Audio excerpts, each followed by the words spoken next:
There is a Japanese principle that samurai practiced before stepping onto the battlefield. Not a technique, not a strategy, but a way of relating to progress itself. When this principle was absent, a warrior didn't lose because his enemy was stronger. He lost because hesitation entered his movement. Today, we live in the age of information. Courses, mentors, strategies, data, analysis, everything is within reach. Yet the more we see how fast others are moving, the harder it becomes to take the next step ourselves. Not because we lack knowledge, but because something essential is missing. Subscribe, like, comment where comparison holds you back. The false belief system. Most people believe comparison hurts because it makes them feel inferior. That's not the real damage. The real damage happens earlier, when society quietly teaches you how progress is supposed to look. From a young age, you're shown timelines, benchmarks, milestones. By a certain age, you should be here. By now, you should have figured it out. And when you don't match those invisible schedules, something inside you tightens. You begin to assume the problem is personal. You tell yourself quiet sentences you never say out loud. Maybe I'm slower than others. Maybe I missed my window. Maybe I don't have what they have. This is how shame works in modern life. Not loudly, not cruelly, but persistently. It convinces intelligent, capable people that doubt is evidence, that hesitation means incapacity, that seeing others move faster means you are falling behind. But none of that is true. What you're reacting to isn't reality. It's a distorted measuring system. You're comparing outcomes without seeing context. You're comparing speed without understanding rhythm. You're comparing someone else's visible result to your own invisible process. And because society rewards visible progress, you learn to distrust what can't be seen yet. Slow improvement feels like failure. Silence feels like stagnation. Patience feels like weakness. So you push harder, you consume more information, you watch more people who seem ahead. And without realizing it, comparison doesn't motivate you, it paralyzes you. Not because you're incapable, but because you've been trained to believe that progress only counts when it looks like someone else's. And once that belief settles in, taking the next small step feels pointless. Silent impatience. His name is Daniel. He is not someone people worry about. Daniel is 32.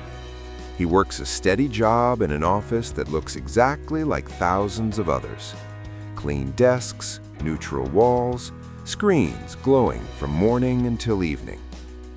He wakes up at the same time every day, commutes without complaint, completes his tasks, replies to emails, attends meetings, pays his bills on time. By all visible standards, Daniel is doing fine. He is responsible, hardworking, dependable. He doesn't skip work. He doesn't waste his days. He doesn't wait around for motivation. And yet, beneath the surface, something is constantly tightening. Daniel's days follow a rhythm that never quite changes. Morning coffee, work, lunch at his desk, more work, commute home, dinner, a few quiet hours before sleep. Nothing is wrong with this routine. That's what makes it unsettling. Because despite doing everything he's supposed to do, Daniel feels as if time is passing without asking him for permission. The exhaustion he feels isn't physical, it's mental. A low-level tension that never fully leaves. A sense that effort is being spent, but direction is unclear. During breaks, Daniel scrolls. Not aimlessly, intentionally. He follows people who talk about progress, career growth, learning new skills, building something meaningful. At first, it feels inspiring, but slowly, Inspiration turns into measurement. Daniel doesn't compare talent, he compares timelines. Someone his age has already changed careers. Another has built something on the side. Another seems confident, certain, ahead. Daniel doesn't resent them, he admires them.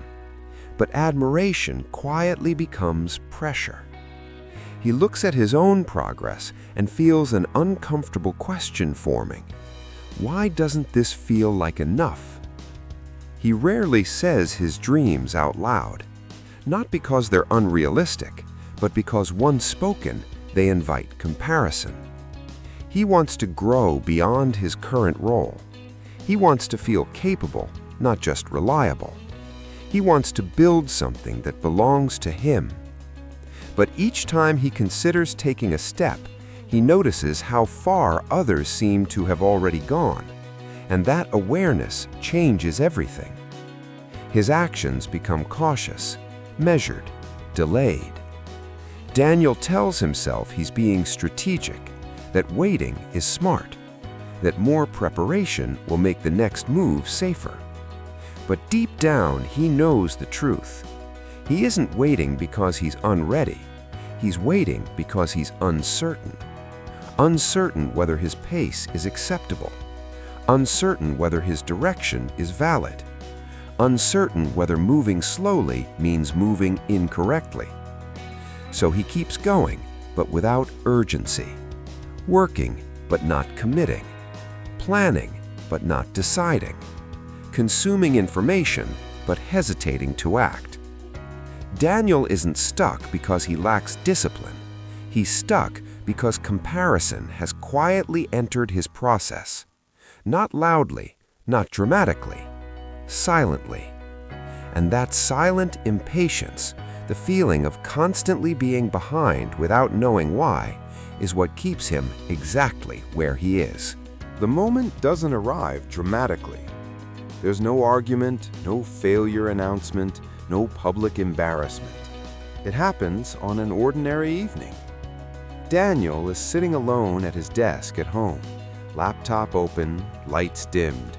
He's watching a presentation replay from earlier that day, a project update delivered by a colleague a few years younger than him.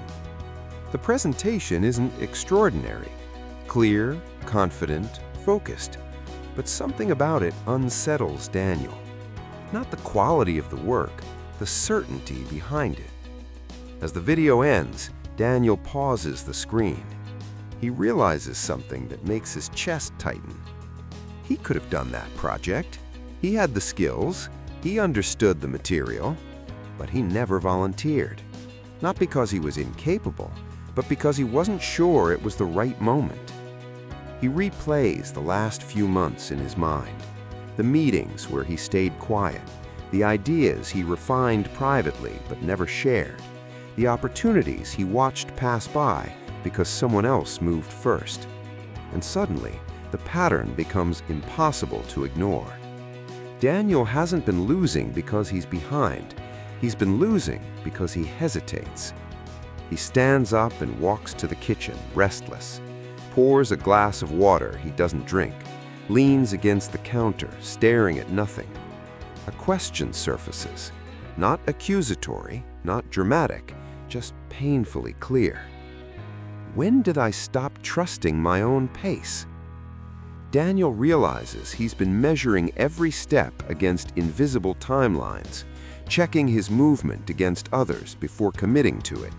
And each time he does, something subtle breaks. Confidence drains, decisions weaken, action stalls. The worst part isn't that he feels behind, it's that he recognizes himself as someone who waits while others move. Not because they're better, but because they don't pause the way he does. That recognition hits harder than any failure, because it's not about skill or knowledge or discipline, it's about identity. Daniel sees the gap between who he believes he is, capable, thoughtful, disciplined, and how he actually behaves under pressure. He returns to his desk and sits down slowly. The room feels quieter than before. And in that quiet, a realization settles in. I'm not the person I thought I was. Not because he lacks ability, but because he's allowed comparison to interrupt his movement before action ever begins. That night, Daniel doesn't make a plan. He doesn't promise change. He simply sits with the discomfort. Because for the first time, he's not distracted by someone else's progress. He's facing his own hesitation, clearly, honestly, without excuses. After that night, Daniel doesn't ignore the discomfort. He does what most disciplined, intelligent people do when they realize something isn't working. He looks for solutions, not impulsively, carefully. He starts with information, podcasts during his commute, articles saved for later, videos promising clarity, strategy, direction. At first, it feels productive. Each piece of content offers language for what he's feeling, frameworks, models, explanations that sound precise. Daniel takes notes, highlights passages, bookmarks moments that seem important. He tells himself he's preparing. Soon, preparation turns into optimization. He signs up for a course, then another. One focused on productivity, another on career leverage, another on building something on the side. None of them are scams, none of them are useless. They're reasonable, well-structured, taught by people who appear confident and composed. Daniel completes the modules, checks the boxes, feels brief satisfaction when lessons are finished. But something strange happens. Despite consuming more information than ever, his behavior doesn't change.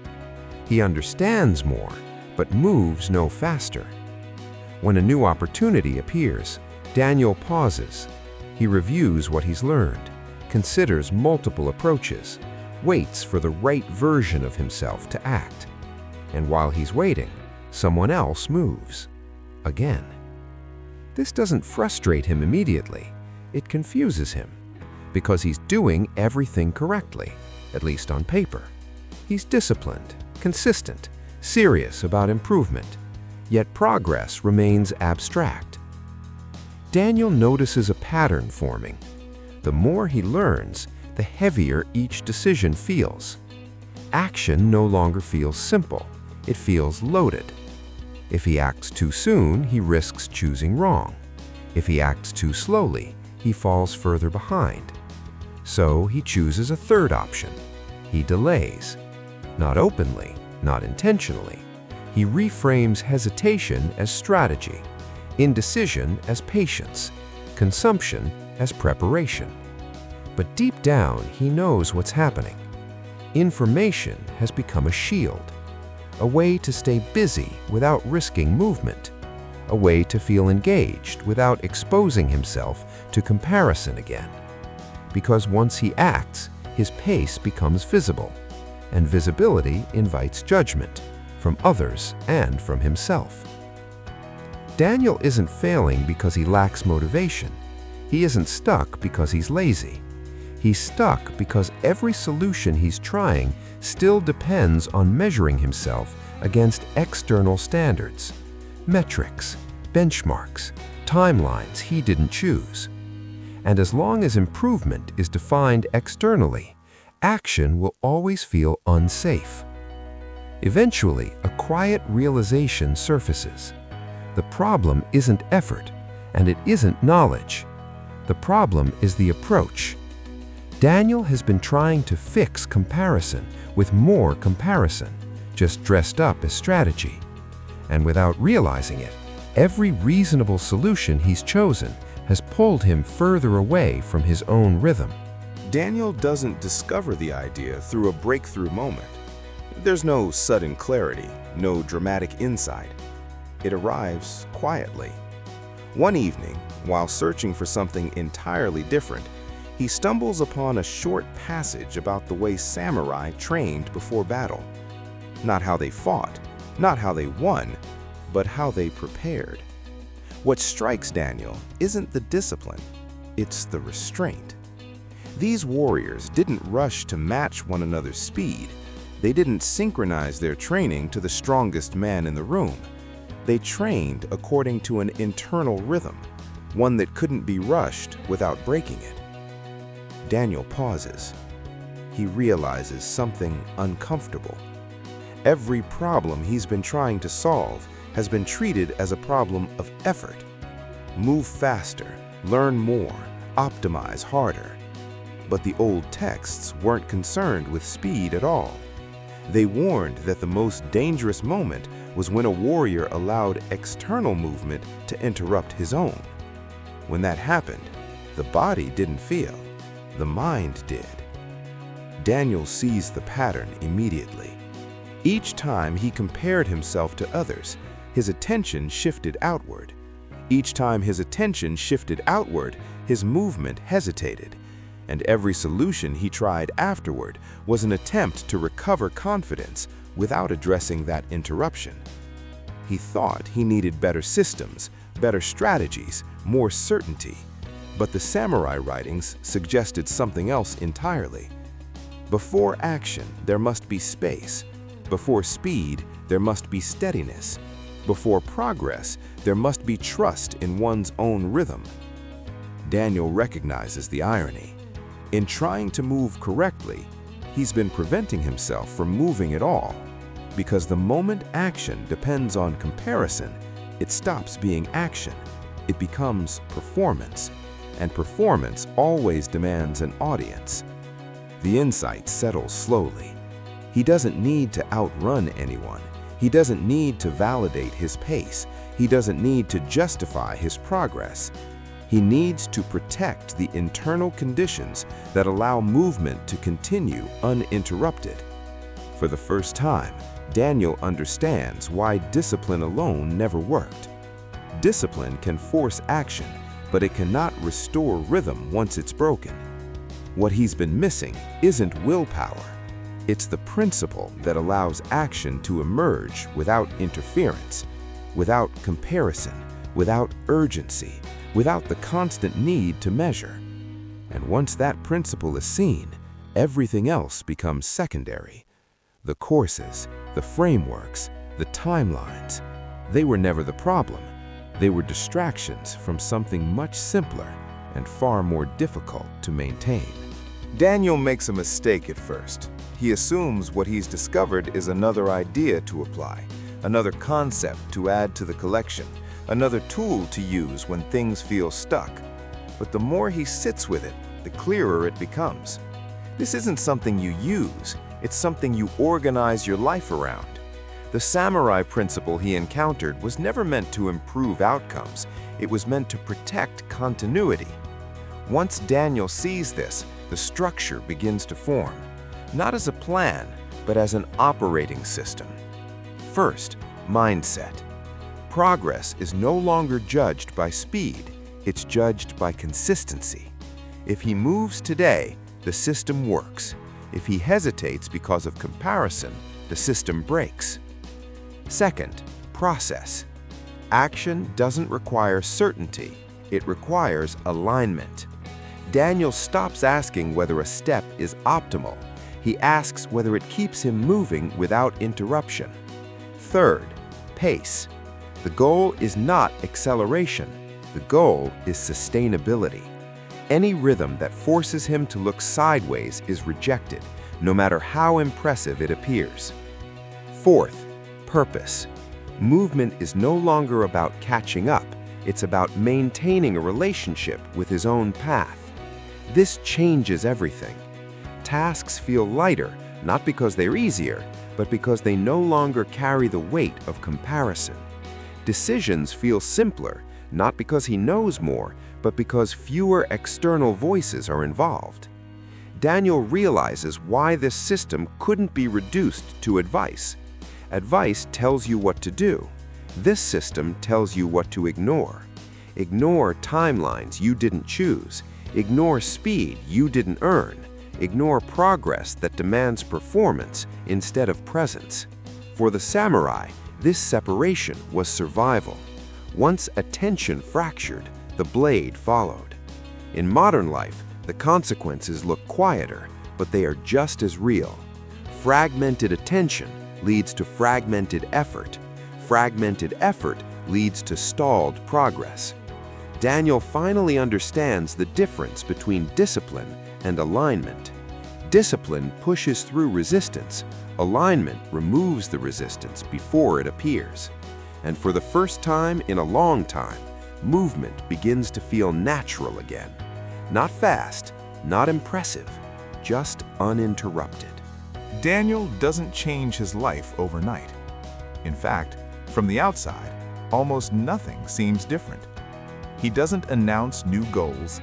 He doesn't redesign his routine. He doesn't increase his workload.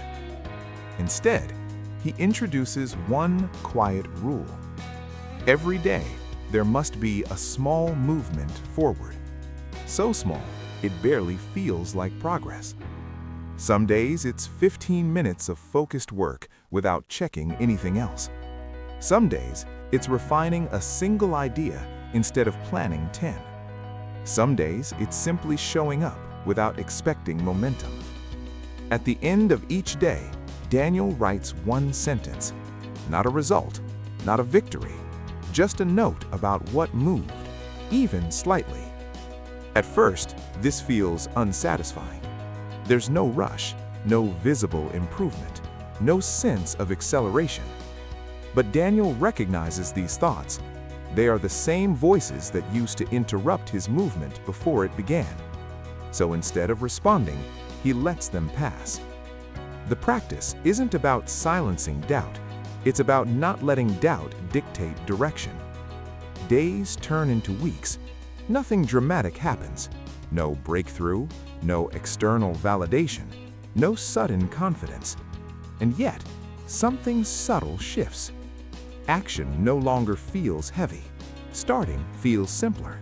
Stopping feels unnecessary. Because Daniel isn't asking whether his progress is impressive. He's asking whether it exists.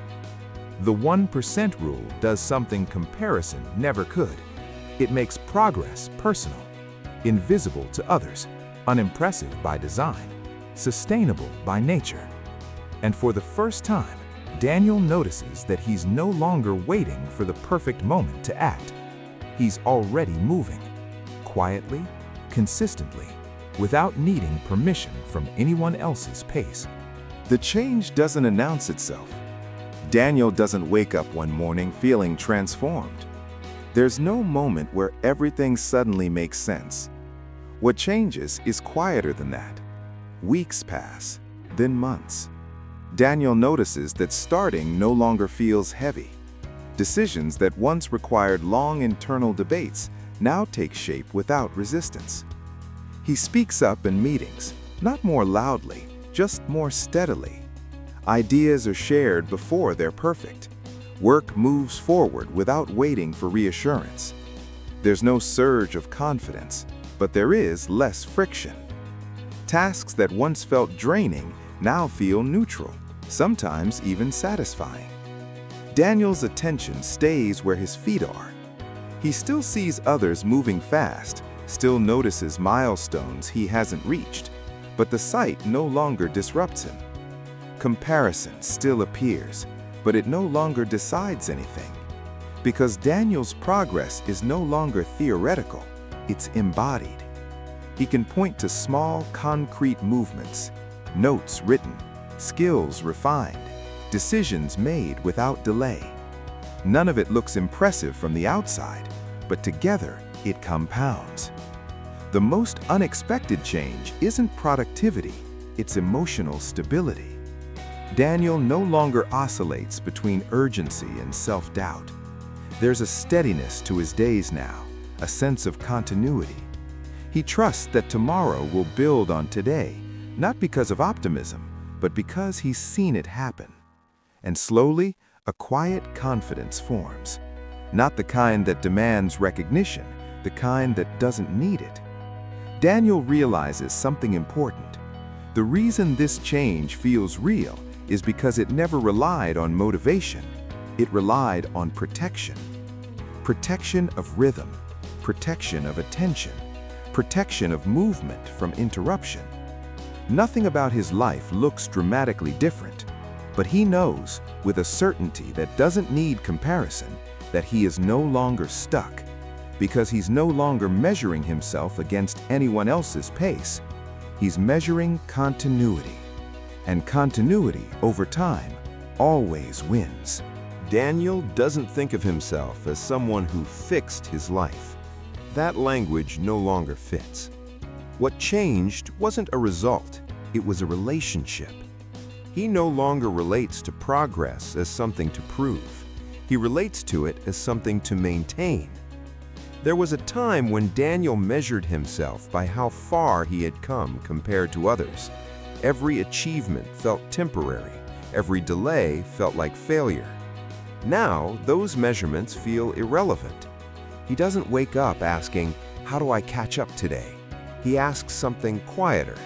"Did I keep my rhythm?" This single question changes everything. It removes urgency without removing movement. It removes comparison without removing ambition. Daniel no longer waits to feel ready. Readiness is no longer emotional. Action has become a practice, something repeated regardless of mood. He notices that motivation appears more often now, but it's no longer required, because his identity has shifted. He isn't someone trying to get somewhere. He is someone who practices moving. This makes setbacks smaller, interruptions shorter, doubt less convincing. When progress slows, it no longer threatens who he is, because slowing down doesn't mean stopping, and stopping doesn't mean failing. Daniel understands what the samurai understood long ago. Victory wasn't found in speed, it was found in continuity. To practice was to advance. To protect rhythm was to endure. And endurance, over time, outlasts talent, urgency, and noise. Daniel hasn't arrived anywhere final, but he no longer feels behind, because he's no longer chasing outcomes. He's walking a path. There is no finish line at the end of this story. No moment where everything suddenly becomes easy. No promise that comparison will disappear forever. You will still see others moving faster. You will still feel moments of doubt. That is part of being human. The difference is what you do next. You can return to measuring yourself against noise, or you can protect your rhythm. You can keep chasing speed, or you can keep walking. The samurai didn't wait for certainty. They didn't wait to feel confident. They moved because movement itself was the discipline. If something in this story felt familiar, that's not coincidence. It's recognition. You don't need to change everything. You don't need to move faster. You don't need to look sideways. You only need to take the next step without abandoning it to comparison. And then the next, quietly, consistently. That is how paths are walked.